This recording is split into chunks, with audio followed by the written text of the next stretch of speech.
مومنون اخوہ، مومن تو بھائی بھائی ہیں، مومن کا بھائی ہے۔ اگر یہود و نصارہ کفار میں شامل نہیں ہوتے، یہ مسلمانوں کے پھر بھائی ہیں، تو قرآن کی اس آیت کا کیا ترجمہ کریں گے؟ مالک کہتا ہے اے اہل ایمان لا تتخذوا اليہود والنصارى اولیاء، یہود و نصارہ کو اپنا دوست نہ پکڑو، بعضهم اولیاء بعض، یہ ایک دوسرے کے دوست ہو سکتے ہیں، تمہارے دوست نہیں۔ ومن يتولهم منکم فانه منهم، قرآن کریم کی ان آیات کو سمجھیے، غور کیجئے۔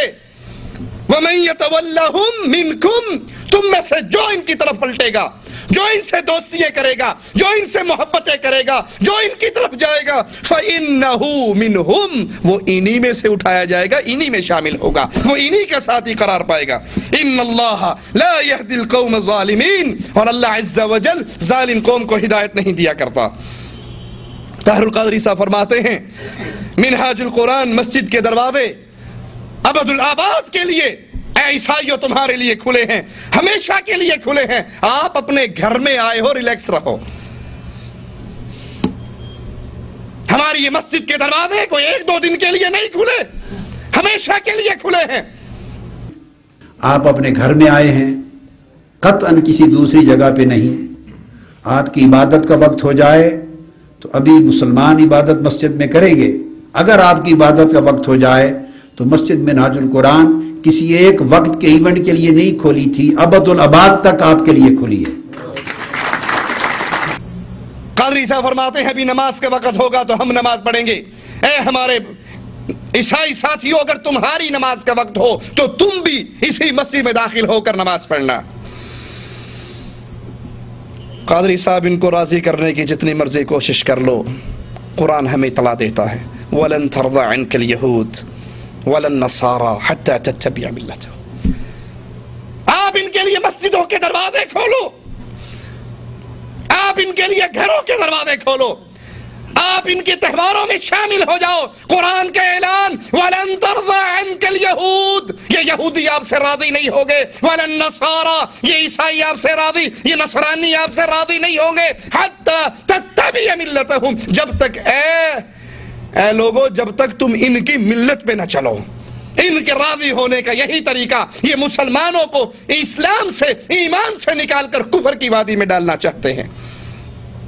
پھر کرسمس کا کیک کاٹا جاتا ہے، اور کیک کٹنے کے بعد کرسمس کا گیت سٹارٹ ہوتا ہے، ساز بج رہا ہے، ڈھول بج رہا ہے،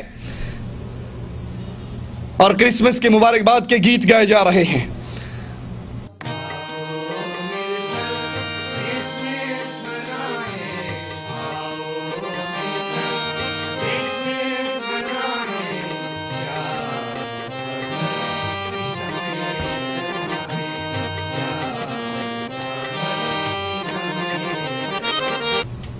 پادری یہ گیت گا رہے ہیں، سن رہے ہیں، اور قادری صاحب بھی مزے لے رہے ہیں، اور عیسائیوں کو راضی کرتے ہوئے رسول اللہ کی حدیثوں کو بھی بھول جاتے ہیں صلی اللہ علیہ وسلم۔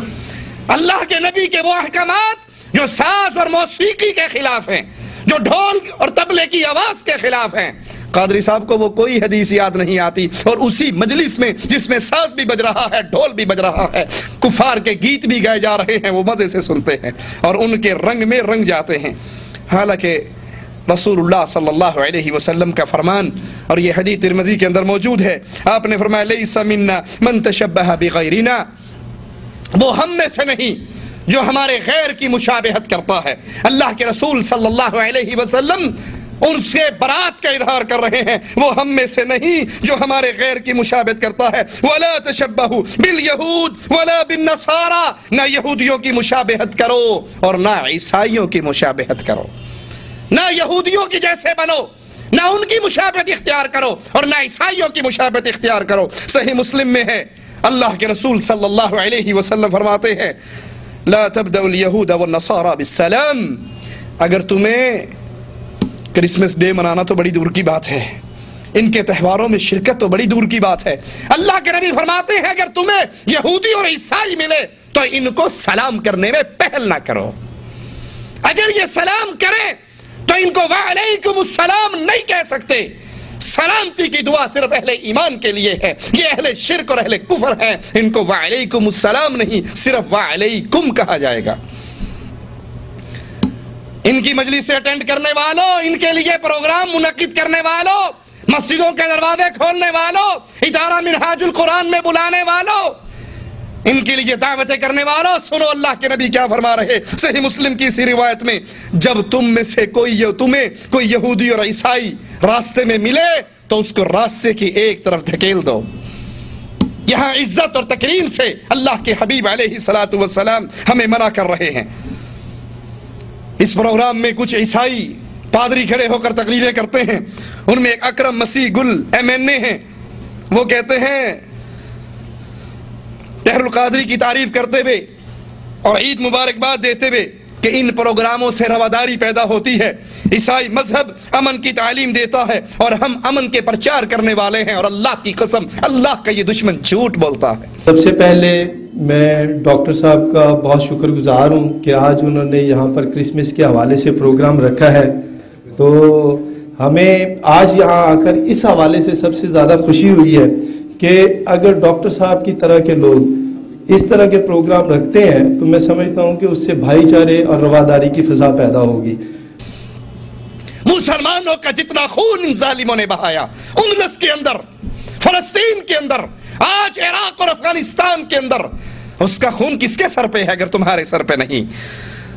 وہ کہتے ہیں کہ دوسرے علماء سے بھی ہم یہی امید کرتے ہیں کہ وہ طاہر القادری کی طرح پروگرام کریں اور عیسائیوں کو اپنی مسجدوں اپنے پروگراموں میں بلائیں. جو ہے وہ اعتماد کا اظہار تھا.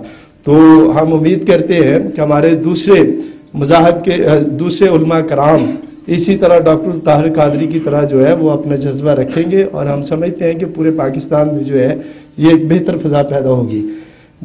اہل ایمان کی خیرت موجود ہے, اہل ایمان کے سامنے قرآن اور حدیث کے دلائل موجود ہے. اہل توحید مر سکتا ہے لیکن رب کے قرآن اور محمد کے فرمان کے خلاف عمل نہیں کر سکتا.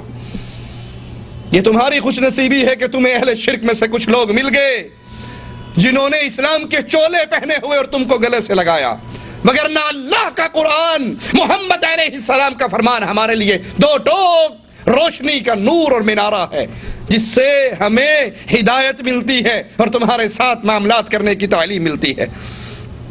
زاہد انور صاحب ایک اور عیسائی وہ آئے, نصرانی آ کر کہنے لگے کہ ضیاء الحق کے دور میں بھی طاہر القادری صاحب نے عیسائیوں کے لیے محفلیں جمائی تھی اور اپنے دروازے عیسائیوں کے لیے اس وقت کھولے تھے جب بہت سے دروازے عیسائیوں کے لیے بند ہو چکے تھے. ہم طاہر القادری صاحب کو خراج عقیدت پیش کرتے ہیں.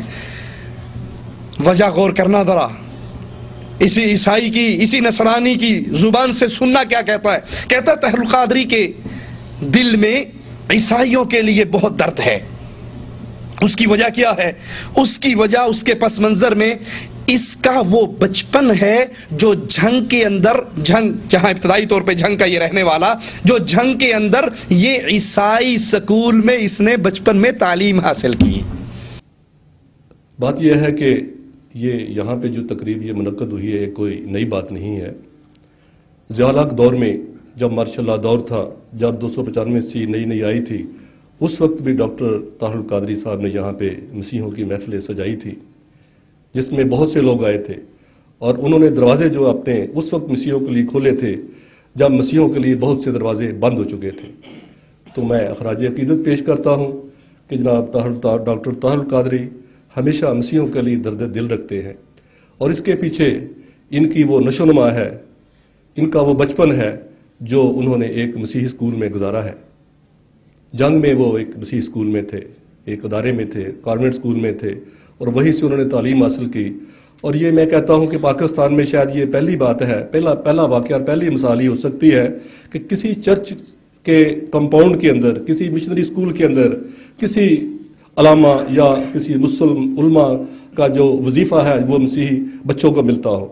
مجھے یہ کہتے ہوئے فخر محسوس ہوتا ہے کہ اس سکول میں جہاں سے ڈاکٹر طاہر القادری صاحب نے تعلیم حاصل کی ہے وہاں پہ بچوں کو آج بھی ڈاکٹر طاہر القادری کے نام پہ وظیفہ دیا جاتا ہے. اب یہ جو آپ نے محفل سجائی ہے یہ بہت بڑی محفل ہے, چونکہ اس وقت یہ بڑا ہی حساس دور ہے. آپ دیکھیں خودکش حملے ہو رہے ہیں, پوری دنیا میں کل مجھے ایک بہت بڑے، میں ان کا بڑا احترام کرتا ہوں، ڈاکٹر جوید اقبال کا، مگر مجھے ان کا یہ بیان پڑھ کر بڑا دکھ ہوا کہ ڈاکٹر جوید اقبال جیسے بندے نے کہا ہے کہ جناب صلیبی جنگیں لگی ہوئی ہیں۔ طاہر القادری صاحب کی عیسائیوں سے یہ محبت، عیسائیوں کے تہواروں میں شرکت، نصارہ کے ساتھ دوستی، ان کو اپنی مسجدوں میں بلا کر عبادت کی اجازت، اور صلیب لٹکی ہوئی ہے پادری کے گلے میں اور قادری صاحب اس کے ہاتھ میں ہاتھ ڈال کے کھڑے ہیں، کیک کاٹ رہے ہیں، وہ کفر کے جملے اپنی زبان سے بکتا ہے، قادری صاحب کے ماتھے پر بل بھی نہیں پڑتا۔ کہا اس ساری باتوں کے پیچھے وہ پس منظر ہے کہ یہ ڈاکٹر طاہر القادری بچپن میں تعلیم انہوں نے ہمارے عیسائیوں کے ایک سکول سے حاصل کی تھی۔ اور عیسائیوں کا مشہور جملہ کیا ہے مسلمان بچوں کے بارے میں؟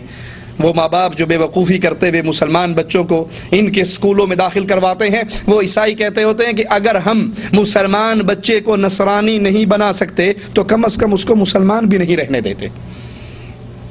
اگر اس کو مکمل ہم نصرانیت کے رنگ میں نہیں رنگ سکتے تو اس سے توحید کی غیرت کو چھین لیتے ہیں۔ اور سچ کہا انہوں نے اس منظر میں، واقعی اس حضرت کی ساری محبتیں نصرانیوں کے ساتھ جو ہیں وہ غیرت توحید کے ختم ہو جانے کی وجہ سے۔ اور کہا پاکستان میں یہ پہلی مثال ہے کہ جنگ کا وہ عیسائی سکول آج بھی اس سکول میں بچوں کو ڈاکٹر طاہر القادری کے نام سے وظیفہ ملتا ہے۔ کتنی محبت ہوگی ان کو اس حضرت سے جو اس کے نام پہ وظیفہ جاری کر رہے ہیں۔ صلاح الدین ایوبی کے نام پہ وظیفہ کیوں نہیں جاری کرتے؟ عمر ابن خطاب کے نام پہ وظیفہ کیوں نہیں جاری کرتے؟ مسلمانوں کے لیڈروں کے نام پہ جنہوں نے ان کافروں کی خدمتیں کی، ان کے پروگرام کو منطقی انجام تک پہنچانے کی کوشش کرتے، انہی کے نام سے آج بھی وہ عیسائی کہتا ہے کہ آج بھی جنگ کے اس سکول میں ڈاکٹر طاہر القادری کے نام سے بچوں کو وظیفہ ملتا ہے۔ ڈاکٹر صاحب، آپ کی یہ محفلیں سجانا بہت بڑی بات ہے کیونکہ حالات بہت نازک ہیں، خودکش حملے ہو رہے۔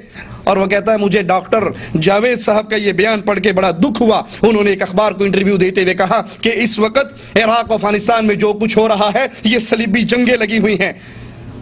یہ عیسائی کہتا ہے مجھے اس خبر کو پڑھ کے بڑا دکھ ہوا۔ تجھے دکھ کیوں ہوا؟ تیرے دادا ابو نے یہی کہا ہے۔ بش نے مسلمانوں پر حملہ کرنے سے پہلے یہی اعلان کیا تھا کہ میں صلیبی جنگ کا آغاز کر رہا ہوں۔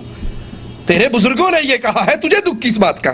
ڈاکٹر فدا مسیحی وہ تقریر کرنے کے لیے آتے ہیں تو کہتے ہیں قذافی اسٹیڈیم میں ہم نے ایک خالصتاً عیسائی مذہبی پروگرام رکھا۔ یہ تو مسلمان اور عیسائیوں کی مشترکہ مجلس، وہ کہتے ہیں نہیں، قذافی اسٹیڈیم میں لاہور میں خالصتاً مذہبی پروگرام رکھا جس کے اندر ہم نے ڈاکٹر طاہر القادری صاحب کو دعوت دی، وہ تشریف لائے اور کہنے، عیسائی کہتا ہے ڈاکٹر طاہر القادری بڑا پریکٹیکل پرسن ہے اور اس نے وہاں آ کر کہا کہ میں بڑے کم پروگرام اٹینڈ کرتا ہوں